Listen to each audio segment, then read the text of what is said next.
বলিউডের প্রখ্যাত প্লেব্যাক গায়ক অরিজিৎ সিং এর মান ভাঙাতে এবার সটান তার বাড়িতে হাজির হয়ে গেলেন বলিউডের চকলেট হিরো আমির খান। সুদূর মুম্বাই থেকে রবিবার রাতে মুর্শিদাবাদের প্রত্যন্ত জিয়াগঞ্জে এসে পৌঁছন আমির খান। সূত্রের খবর, রবিবার রাতে অরিজিতের বাড়িতেই ছিলেন আমির খান। সোমবারও অরিজিতের জিয়াগঞ্জের গানের স্টুডিওতে আমির খানকে ঢুকতে দেখেছেন অনেকেই। জিয়াগঞ্জ শহরে গাড়ি করে আমির খানের প্রবেশ এবং অরিজিৎ সিং এর স্টুডিওতে যাওয়ায় ভিডিও ইতিমধ্যেই সমাজ মাধ্যমে ভাইরাল হতে শুরু করেছে। সূত্রের খবর, রবিবার রাতে কড়া নিরাপত্তার মধ্যে কলকাতায় পা রাখেন আমির খান। সেখান থেকে কোনো প্রচার ছাড়াই সোজা সড়কপথে পৌঁছে যান মুর্শিদাবাদের জিয়াগঞ্জে। অরিজিতের বাড়িতে তাদের এই সাক্ষাৎকে ঘিরে তৈরি হয়েছে প্রবল কৌতূহল। যদিও দুই তারকার পক্ষ থেকে এই বৈঠক নিয়ে মুখে কুলু পাটা হয়েছে, তবে ওয়াকিবহাল মহলের ধারণা অরিজিতের মতো একজন বিরল প্রতিভাকে পুনরায় রেকর্ডিং স্টুডিওতে ফিরিয়ে আনতেই ঝটিকা সফর আমিরের। আমির খান এবং অরিজিৎ সিং এর সম্পর্কের গভীরতা নতুন কিছু নয়। দঙ্গল ছবির সময় থেকে তাদের বন্ধুত্বের শুরু। আমিরের ছবিতে অরিজিতের গাওয়া গিলহরিয়া বা তেরে হওয়ালের মতো গানগুলি চিরকালীন জনপ্রিয়তা পেয়েছে।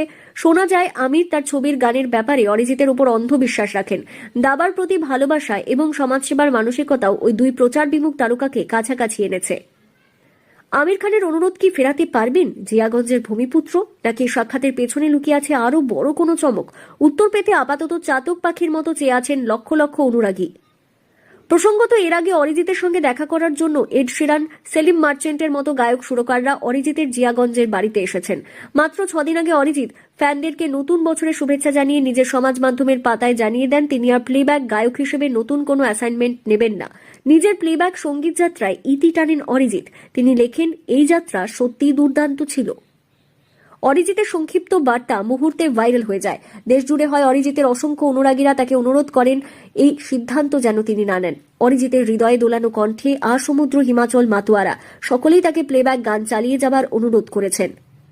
প্রসঙ্গত, অরিজিৎ সিং আমির খানের হয়ে দঙ্গল এবং লাল সিং চাড্ডা সিনেমায় বেশ কয়েকটি হিট গান গেয়েছেন।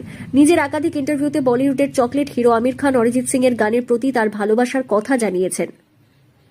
অনেকেই মনে করছেন প্লেব্যাক গানের জগতে মিস্টার পারফেকশনিস্ট অরিজিৎ সিং এর সন্ন্যাস আটকানোর জন্য সুদূর মুম্বাই থেকে ছুটে এসেছেন বলিউডের মিস্টার পারফেকশনিস্ট আমির খান। এখন সকলেরই নজর রাখছেন অরিজিৎ সিং এর স্টুডিওতে বসে আমির খান জিয়াগঞ্জ শহরের সম্মুখে তার প্লেব্যাক গান না গাওয়ার সিদ্ধান্ত থেকে সরে আসতে রাজি করাতে পারেন কিনা। মুর্শিদাবাদ থেকে কৌশিক অধিকারীর রিপোর্ট, লোকাল 18 বাংলা।